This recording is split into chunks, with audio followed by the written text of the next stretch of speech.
This video explores the cosmic geography of the Bible.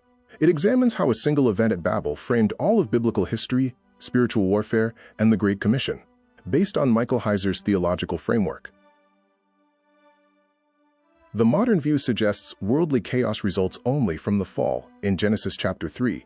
However, the ancient Hebrew view links worldly chaos to three rebellions: the fall, the angelic incursion in Genesis chapter 6, and the Tower of Babel in Genesis chapter 11.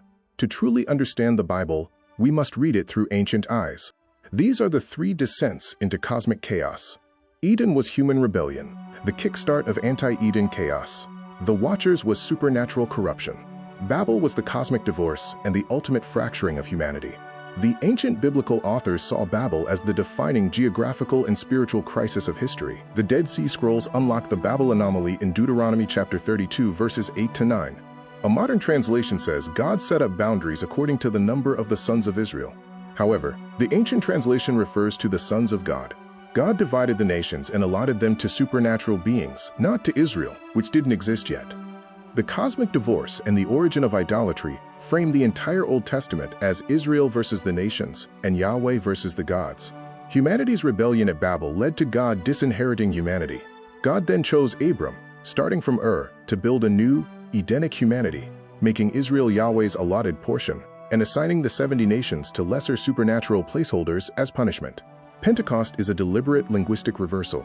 It is the undoing of the Babel disinheritance.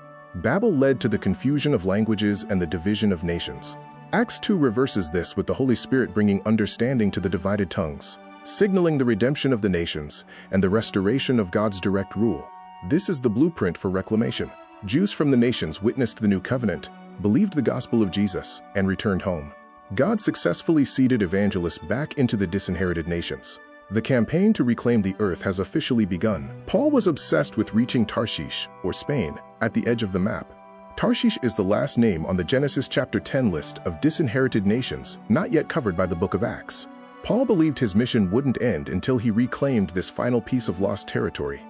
In the Old Testament, the Holy Ones almost exclusively referred to the heavenly host or divine council. In the New Testament, the saints or holy ones are exclusively human believers. We are the replacements, elevated to replace what was lost in the cosmic rebellions. The cosmic chain of command places God, the ascended Christ, as the king. Glorified believers form the royal family with the highest responsibility. Angels serve as the bureaucracy. Believers are destined to displace the rebellious gods, sit on the throne, and rule the nations. Christ's ascension means he became Lord of heaven and earth. This nullified the authority originally given to the lesser gods at Babel. They are delegitimized. The fallen powers have no legal authority over those who know they have been freed. The myth of spiritual warfare focuses on mysticism and dramatic exorcisms. The reality is that spiritual warfare is fulfilling the Great Commission. It is the methodical, geographical reclamation of disinherited territory and bringing people back into God's family. The powers of darkness are only left with the tactic to corrupt and distract the church. The end condition is the fullness of the Gentiles, linking the nullification of the gods to a specific phase. The trigger is, when God reclaims the full number of people from the disinherited nations, Israel will be reawakened, and the end will come. The spiritual war ends when the Great Commission is completed. In 2021, there were approximately 162 million evangelicals globally. If every believer evangelized just one person a year, the number doubles annually, reaching the entire projected global population in just 6 years. This is not an impossible task.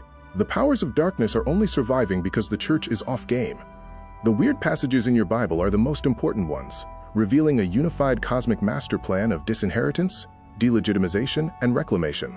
The takeaway is that you are not just saved, you are a crucial part of a cosmic effort to reclaim the nations, displace the fallen powers, and restore the Edenic family of God. Thank you for watching, and please like and subscribe if you enjoyed the message. And if you have questions or just want to talk, leave a comment and I will reply.